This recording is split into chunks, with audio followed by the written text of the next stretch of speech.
take this.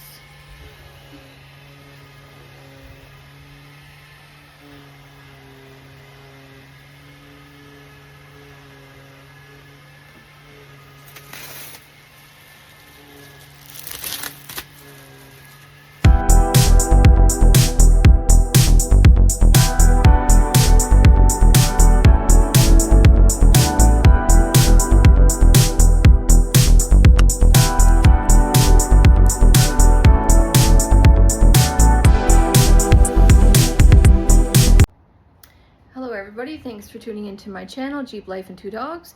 Here in this video, I'm going to demonstrate how to install rain window deflectors on the side windows of my Jeep Wrangler, which is right here. It's a 2021 Jeep Sahara Wrangler Limited, not JL, but Limited. So I'm going to show you exactly what came in the box. I ordered it through Amazon, and the company's called Spark Lines Accessories. And I'll have a link to the description in the description of this video, and a link to the actual video prep that I'm using, and that way you can follow on if you decide to purchase it on future for your own Jeep. And again, thanks for tuning in to Jeep Life and Two Dogs, and don't forget to hit that like button and get a notification for future videos. And in my channel, I feature my Bernese mountain dog, Toby, who's about 6 years old, and my little Bella, who's a Chihuahua, who's about 9 years old, and of course my Jeep and backcountry camping and art, because I'm an artist. So again, I hope you like this video, and thanks for tuning in. Okay, see you in a bit. Okay, hello there, folk. Back to the video, and the window deflector company is called Spark Lines Accessories, and there's a barcode you can scan to bring you to a YouTube video on how to install. These are the contents of the box. So they gave me a picture of the side of Jeep Wrangler, which is the same as mine, and this here is the description as to what the accessory window deflector fits. So it's a fit only Jeep Wrangler JL to 2018 and on, Jeep Gladiator 2020 and on. So mine's a Jeep Wrangler Sahara Limited 2021, so it'll be in the zone that I need to be in. And then it also gives you an installation manual. But the YouTube video is actually pretty good with helping you to install and follow the instructions. There's also 2 alcohol prep pads that they give you to clean the interior of the windowsill. And you have to do a swipe on both windows, front and back. And once you install it, you can do it again to seal the window deflector along with the seal. And it kind of gives it a double adhesive. And I did have my buddy Toby with me, but he took off. Toby! Toby! Toby! There he is. There's the star of the show. There's Mr. Tobes. He gets to watch me install this. And he's like, okay, make sure you do it right. And he's like, come on, let's go play ball. Okay. So anyways, back to the installation. And again, this is the the right side passenger window, right side rear passenger window, and this is the left side passenger window in the rear, and again the left side driver's side window at the front. So these are all the contents that you're given, and you need some type of utensil to help swipe the alcohol wraps, pads I should say. So you take this or anything that's skinny and thin so that you can swipe on the inside of the window seal. And again, these are the 2 alcohol pads that they give you to help along with that treatment. Okay, so I will be back and I'll just do a quick time lapse of me installing it. And don't forget to hit that like button and subscribe, and let me know if you've installed this accessory to your Jeep Wrangler or any other vehicle, and let me know how it held up with the wind and the rain. Okay, talk to you soon.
Here's a quick look on how I attached it. It's not too bad. I eyed it and didn't measure it, but it was pretty easy to install. And here is the passenger side. You can see a little bit right about here. It's a little bit off, crooked wise, but yeah, not too bad. So now I just got to test it out, and I might put a heat gun to it just to make sure it actually adheres, because it's pretty cold out today. So that's one little caution I would do. But as you can see, I'm just a little off right here, but overall pretty good manufacturing quality and good. It's supposed to be unbreakable plastic glass of some sort, but yeah, it's pretty good. Okay, take it easy. Bye.